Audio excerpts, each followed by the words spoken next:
John Schuhman does a great job covering the NBA for NBA.com. Good follow on Twitter as well. Kind enough to join me on the Boardwalk Honda Hotline for a couple moments on a Friday. John, good to talk to you. How you been? I'm good. How's it going? It's going well. Appreciate a couple moments. All right, let's get into the news of the day before we kind of keep it back locally with the Sixers. What was your initial reaction to Toronto firing Dwayne Casey? Not 100% surprised, but a little disappointed that, what was a great 7 years and an incredible season just in the changes that the Raptors made and how well they worked out was sort of undone by 4 games in the playoffs. I think Casey could have done a couple things different against Cleveland, but for one, Cleveland was so much better in that series than they were in the regular season or in the first round against Indiana. Yep. A couple of the Raptors did not play up to their ability in that series. And so I don't know, what could have been different really if there was a different coach. It's tough. He just had a great 7 years with that team. He did a ton of good for that team. And so, it's tough. I don't know. I don't know how you measure. 82 games of great play versus just 4 games of not being able to beat LeBron James. Well, that's what I was going to ask you. I mean, listen, it's no shame in losing a series to LeBron and Cleveland, and obviously he's been their Achilles heel over the last several years. But is it more or less of you get swept and then you lose by 35 in Game 4 on the road, and maybe the perception is the guys aren't playing for him, they rolled over? Again, because I agree with you, I think he's a good coach. And I can't speak to this as much as you can, knowing the league as well as you do. It seems like he did get a raw deal, but it almost seems as though we're not going to get rid of players, so head's got to roll, and it's got to be the coach. Yeah, I mean, I don't know necessarily if head's got to roll. Somebody's got to take the fall for losing a playoff series. Maybe we've got to see if there's a different way we can get this done.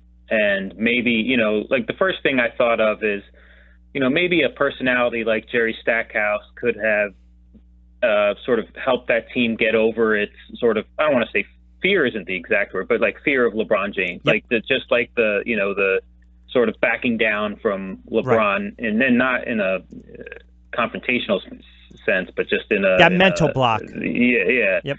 So, but Stackhouse is in that locker room. He was the Raptors D-League coach, and when the Raptors G-League season was over, he was in that locker room, and so he was there. So, and maybe there's a coach that would have, gone to different matchups earlier in that series than Casey did. I think that was one of his little mistakes is certain matchups that the Cavs obviously took advantage of.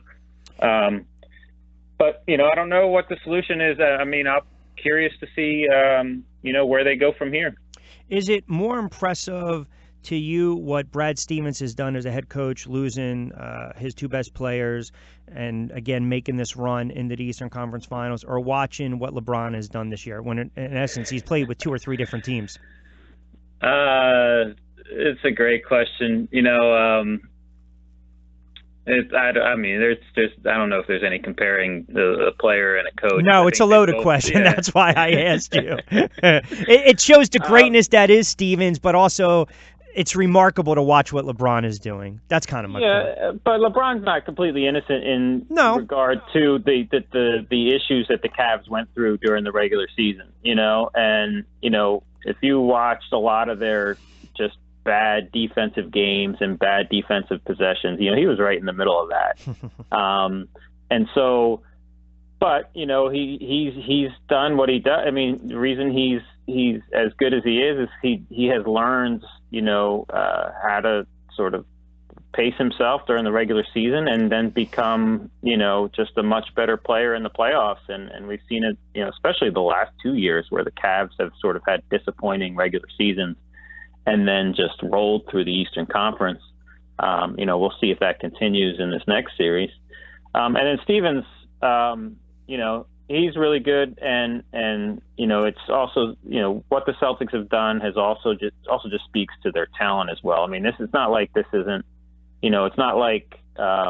he's taken a bunch of scrubs. I mean, these are really good players, and the absence of Hayward during the season has allowed Jaylen Brown and Jayson Tatum to grow at an incredible rate. Great point. I mean, and the absence of Kyrie Irving has allowed Terry Rozier to grow incredibly in the last 2 months. So, I mean, I the one thing I look at, like Tatum, I mean, this is a guy that, the offense wasn't really run for him early in the season, and Stevens put him in a position to succeed early in the season by sort of allowing him to play on the weak side and take advantage of a rotating defense and attack from there. And he was really good at it. Like, that's not taking away anything away from Tatum. He was excellent at that, at attacking and being aggressive. And then in the Sixers series, they're running the offense through him. Like, he's running pick and rolls and making good decisions. Like, for large chunks of that Sixers series, they'd run the same play over and over again with Tatum, flaring out to the left side of the floor and running pick and roll. So that just speaks to his growth. Yeah, I mean, he destroyed the Sixers, close to 23 a game, shot around 52%. I know he struggled a little bit from the three-point line, but listen, he was so decisive with the basketball. I mean, he was either looking to penetrate, kick out, or he was literally looking to attack the tin. And I knew this kid was special in college, but you're right. Sometimes you have an opportunity to kind of shine and you watch a player a little more closely. I mean, he's a budding superstar. He's just a fantastic player. Yeah, and what you said is he's really decisive and aggressive. Like, that's such a big part of being successful in the end. Like, you catch the ball in the offense and hesitate for 1 second, that gives the defense a chance to recover and catch up and get back in position.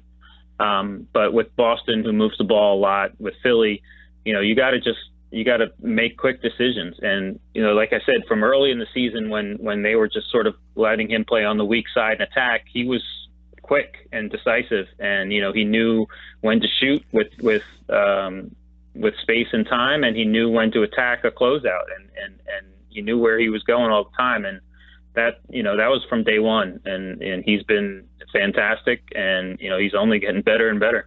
Yeah, and again, if you're a Sixers fan, like the many that are in our mark in the backyard, you sit and you watch a kid like Fultz sitting on the bench. I tell people you can't compare him because Fultz isn't playing, Tatum's playing. We saw a little sampling size. I'm just curious, and I don't know if you can speak to this or if you have a feeling on this. Do you get the sense that I think this is a huge offseason really for the Sixers as a whole, Brown, Simmons, and Embiid, but for a young kid like Fultz, did you look at this and say, okay, he dealt with the injuries, the shot issue, the mental aspect, the mental lapses, the confidence wasn't there? Does someone need to pull him to the side and just say, listen, we're not burying you. We've got a ton of confidence in you, and you just got to put the work in during the summer. It seemed like a lot of guys were calling up saying, well, how come they weren't using Fultz during the Boston series? And I said, because quite frankly, he was pretty green, and they had more of a spark with TJ, and I just didn't think Brett was going to throw him out there.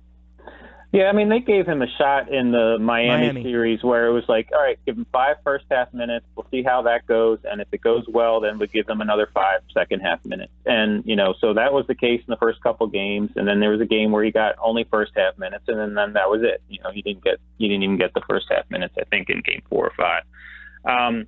I'm confident in knowing Brett Brown that he has said the right things to Fultz about not playing in the Boston series and, about his future. And, I'm reserving judgment on him until, a couple seasons or a couple months into next season. No doubt. Let's see what he does with the summer.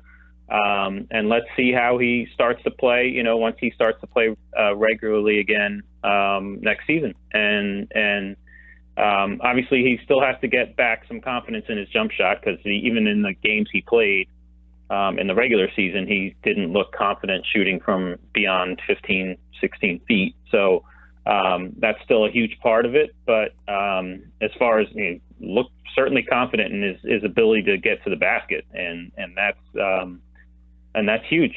And so, but obviously with Simmons, you got to be able to.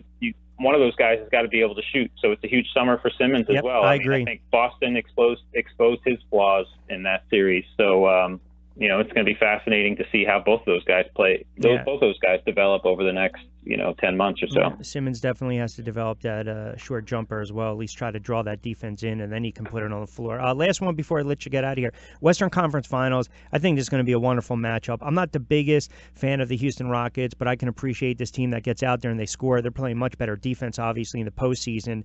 Who would be your X factor in this series? I mean, we know the notable cast, if you will, but give me a guy that you think, say for Houston, that is that X factor. I mean, is it a guy like Paul? Is it a guy like Gordon? I think Clint Capella is the sort of the matchup advantage that Houston could have if he's given space to roll to the basket. He's I think Golden State at their best has Draymond Green at center. Well, Capella is much bigger, and if he can play vertically, if they can get him rolling to the basket and being able to finish strong against Golden State, well, that can give Houston an advantage. You said Houston's been better defensively in the playoffs. So have the Warriors. Warriors they've too. taken a big step. Yeah, big step. That was where they sort of fell off during the regular season. Given their sort of fatigue, 4-year fatigue. And I think they've sort of reignited their defense in the playoffs too. So it's going to be tough for Houston, I think. But Capella could be the one guy that sort of gives them a little bit of a matchup advantage. You leaning towards Golden State? Yeah, I think so. And maybe in 6, but we'll see. I don't think Stephen Curry is 100% just yet as far as his mobility, and that's a huge factor.